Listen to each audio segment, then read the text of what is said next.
Hi viewers, welcome to our channel. ప్రస్తుతం మనతో పాటు అమరావతి బహుజన జేఏసీ పోతుల బాలకోటయ్య గారు ఉన్నారు. వారితో ఒకసారి మాట్లాడదాం. సార్ నమస్కారం. సార్ నమస్తే ఆదిత్య. సార్ సనాతన ధర్మాన్ని నిర్మూలించాలి అని చెప్పేసి గతంలో తమిళనాడు ఇప్పుడు డిప్యూటీ సీఎం ఉదయనిధి స్టాలిన్ గారు కొన్ని సంచలన వ్యాఖ్యలు చేశారు.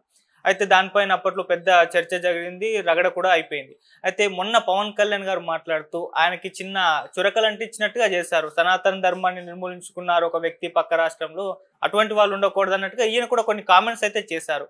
సో ఎంటైర్గా సార్ ఈ సనాతన ధర్మం వీటి పరిరక్షణ ఇప్పుడు పవన్ కళ్యాణ్ గారు రంగంలోకి దిగడం, దీనిపైన కూడా భిన్న అభిప్రాయాలు అయితే వ్యక్తం అవుతున్నాయి. కొంతమంది పవన్ కళ్యాణ్ గారికి మద్దతు తెలుపుతూనే, ఇంకొంతమంది మీరు ఇప్పుడు వచ్చి మీరు పరిరక్షణ చేయడం ఏంటని క్వశ్చన్ చేసే వాళ్ళు కూడా ఉన్నారు. ఆయన మీద తమిళనాడులో కేసు కూడా నమోదైందని అంటున్నారు. సార్ మీరేం చెప్తారు సార్? మీ విశ్లేషణ ఏంటి సనాతన ధర్మం పైన, పవన్ కళ్యాణ్ గారు ఫైట్ చేయడం పైన, ఉదయనిధి స్టాలిన్ గారి కామెంట్స్ పైన మీ ఒపీనియన్స్? ఆదిత్య గారు నమస్తే.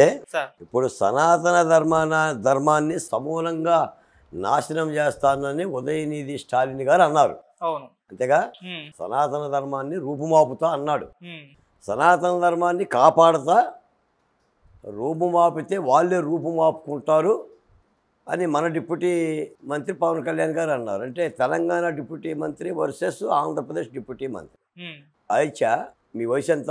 25. సనాతన ధర్మం మీకు తెలుసా? ఎక్కడ చూశారా, విన్నారా? నా వయసు 53. నాకు సనాతన ధర్మం ఎక్కడుందో తెలియదు, ఏ రాష్ట్రంలో ఉందో నాకు తెలియదు. బహుశా మీ నాన్నకి తెలియదు, మా నాన్నకి తెలియదు. ఒక 400 సంవత్సరాల క్రితం సమాజంలో సనాతన ధర్మం అనే ఒక ఆచారం ఉంది.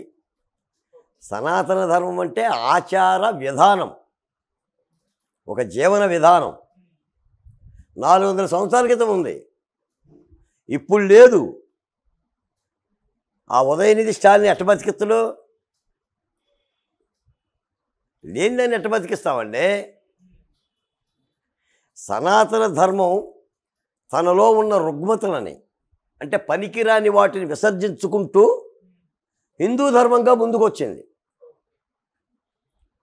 ఇప్పుడు వీళ్ళంతా వెనక్కి తీసుకెళ్తామంటున్నారు. ఓ మనిషి ఎక్కడి నుంచి పుట్టాడు? డార్విన్ పరిణామ సిద్ధాంతం ప్రకారం కోతి నుంచి పుట్టాడు. కోతి నుంచి పుట్టాడా, కొండముచ్చు నుంచి పుట్టాడని మళ్ళీ వెనక్కి వెళ్ళి ఆలోచించాలి మనం. అంటే చెట్లు ఎక్కాలి. వెళ్ళిపోదామా మరి ఆదిమ సమాజంలోకి? ఆదిమ సమాజంలో మనిషి ఆకులు కట్టుకున్నాడు, రాతి పనిముట్లు వాడాడు, సెల్ ఫోన్లు లేవు. మరి ఇవన్నీ పక్కనే వెళ్ళిపోదామా చెట్లలోకి, పుట్టల్లోకి? సమాజంలో ఒక ధర్మం వస్తూ ఉంటుంటుంది. ఆ ధర్మం ఆ కాలంలో ఉంటుంది. ప్రజలు ఆ ధర్మం వాళ్ళకి ఇబ్బంది అయినప్పుడు అది మార్చుకుంటుంది. ప్రజలు ముందుకెళ్ళిపోతూనే ఉంటుంటారు. మీరు మొట్టమొదటి మనం బంధువులు వెళ్ళకపోవాలంటే గ్రామం పక్కన ఇంటికి వెళ్ళి వచ్చేవాళ్ళం. తర్వాత ఉత్తరాలు రాసాం, తర్వాత టెలిగ్రాములు ఇచ్చాం. ఇప్పుడు సెల్ ఫోన్తో ఫోన్ చేస్తున్నాం. అమెరికాలో ఉన్నా, ఇటలీలో ఉన్నా, లండన్లో ఉన్నా వీడియోలు చూసుకుంటున్నాం. మరి ఉత్తరాల దగ్గరికి తీసుకెళ్తామంటున్నారు వీళ్ళు. అది అసాధ్యమైన పని. ఈ సనాతన ధర్మం అనేది సమాజంలో లేదు. నా మాట ఎందుకు, ఇప్పుడు డాక్టర్ దామచర్ల త్యాగరాజు గారని పిహెచ్డి సనాతన ధర్మం మీద ఏనే గ్రంథాలు రాశాడు. సనాతన ధర్మం ఒక ఆచార విధానం. ఆ ఆచార విధానం ఏనే చెప్పాడు.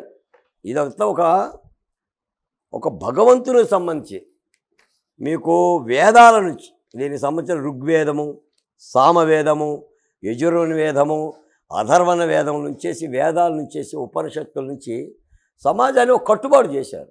అంటే ఇలా ఉండాలి అని. ఎలా అంటే తల నుంచి బ్రాహ్మణులు పుట్టారు, భుజాల నుంచి క్షత్రియులు పుట్టారు, ఉదరం నుంచి వైశ్యులు పుట్టారు, తొడల నుంచి శూద్రులు పుట్టారు, పాదాల నుంచి పంచములు పుట్టారు. తల నుంచి పుట్టారు కాబట్టి బ్రాహ్మణులు రాజ్యానికి సంబంధించిన సలహాలు ఇవ్వాలంటే మంత్రిత్వ శాఖలు చేయాలి. మీకు తెమ్మరుసు వీళ్ళందరూ కూడా బ్రాహ్మణ సామాజిక వర్గం. చాణక్యుడు భుజాల నుంచి పుట్టారు కాబట్టి వాళ్ళు రాజులు అవుతారు. శ్రీకృష్ణదేవరాయలు, గౌతమిపుత్ర శాతకర్ణి. ఉదరం నుంచి పుట్టిన వాళ్ళు వ్యాపారాలు చేస్తారు, తొడ నుంచి పుట్టిన వాళ్ళు వ్యవసాయ పనిముట్లు, వ్యవసాయం, ఇతర పనులు చేస్తారు. పంచమలు ఉమ్, అంటే దళితులు వీరు ఊరి చివరి నివసిస్తారు. వీరికి మూతికి ముంత, ముడ్డుకు చీపురు ఇస్తారు. అంటే వీడి పాదాలు కూడా రోడ్డు మీద పడకూడదు. బ్రాహ్మణుడు ఎదురొస్తుంటే వీళ్ళు తప్పుకోవాలి. వీళ్ళకి గుళ్ళల్లో ప్రవేశం లేదు. ఆనాటి సనాతన ఆచారంగా సతీసాగమనం ఉండేది. అంటే భర్త చచ్చిపోతే భార్యని ఆచితి మీదే తగులబెట్టేవాళ్ళు. పవిత్రంగా ఆమె కూడా అగ్నికి ఆహుతయ్యేది. బాల్య వివాహాలు ఉండేవి, దాసీ వ్యవస్థలు ఉండేవి. మరి వాటన్నిటిలోకి పోవాలి. ఎప్పుడు సనాతన ధర్మాన్ని కాపాడుతాము అని అంటే ఈ రోజున భారతీయ జనతా పార్టీ కూడా సనాతన ధర్మం గురించి ఏం చెప్పదు, హిందూ ధర్మం గురించే చెప్తుంది. హిందూ ధర్మంలో కూడా ఇంకా ప్రక్షాళన చేయాల్సిన పనులు ఉన్నాయి. ఏ ధర్మమైనా మొత్తం ప్రజలకి దగ్గరికి వెళ్ళాలి. ప్రజల్ని దగ్గరికి తీసుకోలేని ధర్మం ధర్మమే కాదు. భగవంతుడు ప్రజల దగ్గరికి వెళ్ళాలి సార్. ప్రజలు భగవంతుని దగ్గరికి రావడం ఓకే, నువ్వు రానివ్వాలి కదా అందరినీ.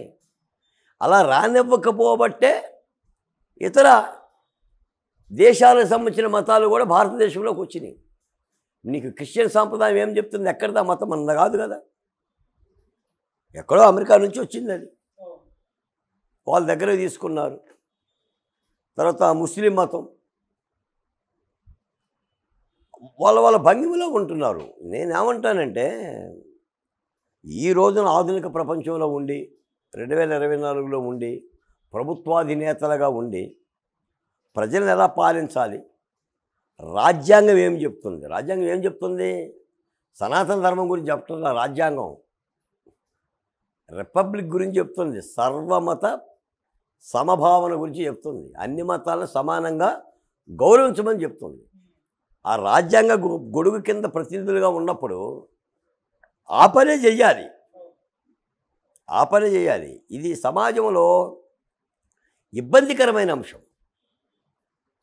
ఆ ఉదయనిధి స్టాలిన్ అన్నప్పుడు కూడా చాలామంది హిందూ సమాజ నాయకులు తనదేస్తే కోటిస్తారు, 2 కోట్లు ఇస్తారు, వేలం పాటలు జరిగినాయి. ఇది ప్రజల భావోద్వేగానికి గురి చేయటం. తెలుసో తెలియకో కొంతమంది రాజకీయ నాయకులు కూడా ఏముంది సనాతన ధర్మాన్ని కాపాడితే తప్పే ఉంది అని కొంతమంది, ఆ సనాతన ధర్మాన్ని అసలు నాశనం చేద్దామని కొంతమంది. అసలు ఉంటే కదా నువ్వు చేయటానికి, ఉంటే కదండి. వాటిని అన్నింటినీ తొలగించుకొని వచ్చింది హిందూ ధర్మం. నిజానికి ఏంటంటే భగవంతుడు అనేది ఒక నమ్మకం అండి. ఆ నమ్మకాన్ని గౌరవించటం ఆయా మతాల భక్తుల యొక్క విశ్వాసం. ఈ రోజున తిరుపతి వెంకటలో మనం లడ్డీ కల్తీ గురించి మాట్లాడుతున్నాం. లడ్డు కల్తీ జరిగింది.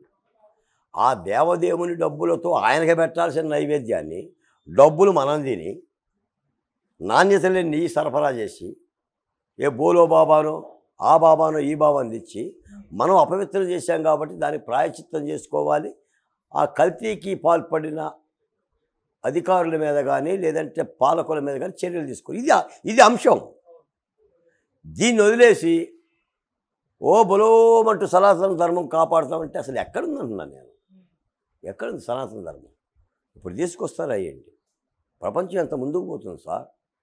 ఇప్పుడు ఆదిమ సమాజం, తర్వాత బానిస సమాజం, మాతృస్వామిక సమాజం, పితృస్వామిక సమాజం, పెట్టుబడిదారి సమాజం, సోసైటీ సమాజం.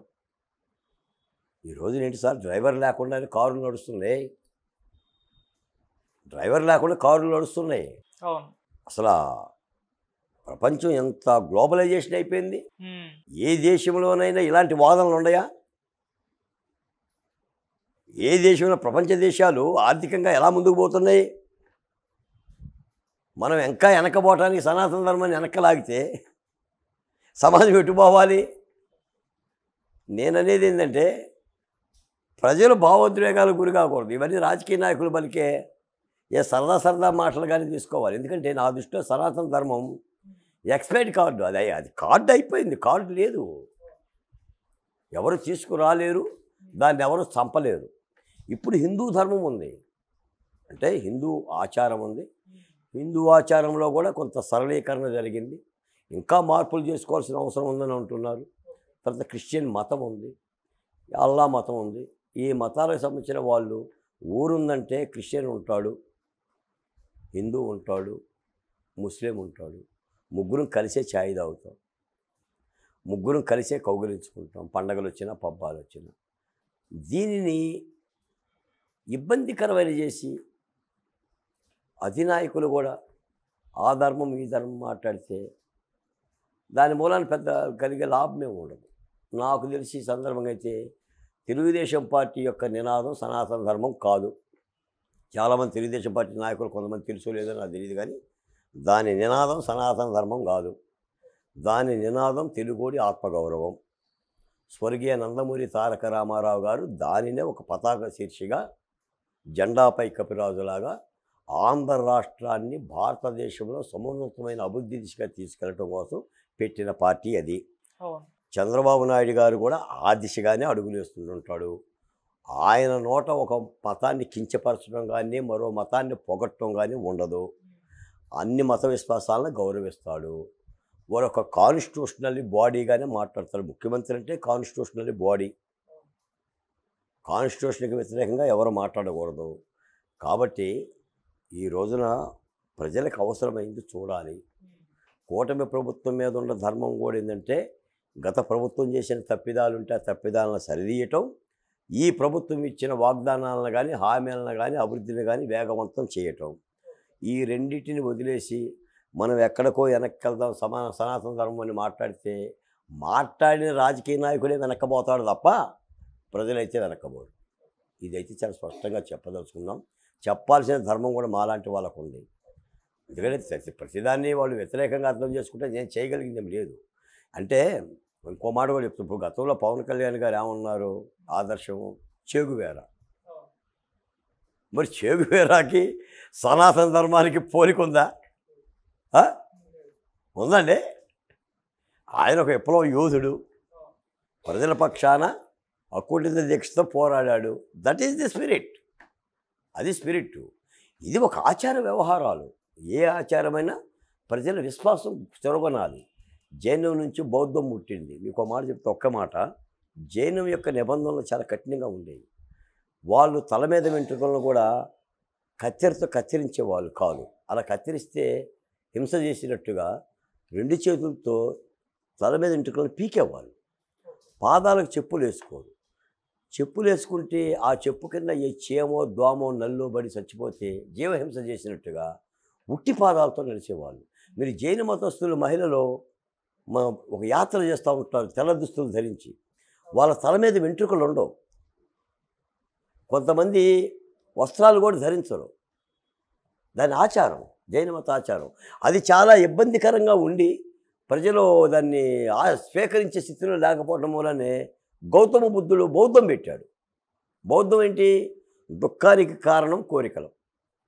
అంటే మనం కోరికలు పెంచుకున్నంత మేరకు ఎక్కువ పెంచుకుంటే మనం దుఃఖానికి కారణం అవుతుంది. ప్రజలు ఒక స్థిమితంలో సంతృప్తితో బతకాలి అని చెప్పేసి బుద్ధుడు బోధనలు చెప్పింది. అంబేద్కర్ గారు కూడా బుద్ధుడి గురించే చెప్తూనే ఉంటాడు. అందుకని ఏ శాస్త్రమైనా ఏ ధర్మమైనా ప్రజల ఆశీర్వచనాలు ఉంటేనే ఆ ధర్మం బతుకుతుందండి. ఆ ఆశీర్వచనాలు లేకపోతే ఆ ధర్మం వెనక్కబోతుంది, కొత్త ధర్మం ముందుకు వస్తుంది. కాబట్టి మనం కూడా ఏంటంటే ఈ మతాల జోలికి వెళ్ళేటప్పుడు, ఈ కులాల జోలికి వెళ్ళేటప్పుడు, ఈ ధర్మాల జోలికి వెళ్ళేటప్పుడు ప్రజల భావోద్వేగానికి గురి కాకోకుండా రాజకీయ నాయకులు ఏది చెప్తే అది జిందాబాద్ అనాల్సిన అవసరం లేదండి. రాజకీయ నాయకులు ఏదో వాళ్ళు మాట్లాడటానికి శతకోటి కారణాలు ఉంటాయి. వాళ్ళ విధానాలు ఏవో కారణాలు ఉంటాయి. ఉదయనిధి స్టాలిన్ మాట్లాడినంటే ఏముంది, ఆయన చూశాడు, ఆయన సనాతన ధర్మం ఆయన తెలుసా, మాట్లాడుతూనే ఉంటారు. దీని మీద మళ్ళీ భావోద్వేగాలు రేగి ఏదో కేసులు పెట్టావు, ఆ కేసులు పెడుతున్నావు అని చెప్పేసరని ఇవన్నీ కూడా ఏంటంటే ఉడికించడానికి ఉపయోగపడతాయి తప్ప తినటానికి ఉపయోగపడే మాటలు కావు. సనాతన ధర్మం అంట మూలాన్ని వచ్చిన లాభాలు ఏం లేవు. ఈ దేశానికి పరిపాలన కావాలి. దేశాలు ఎలా ముందుకు పోతుంది, భారతదేశం ఎలా ఉంది, భారతదేశంలో పల్లెలు ఎలా ఉన్నాయి, పట్టణాలు ఎలా ఉన్నాయి, అభివృద్ధి ఎలా ఉంది, ఉపాధి అవకాశాలు ఎలా ఉన్నాయి,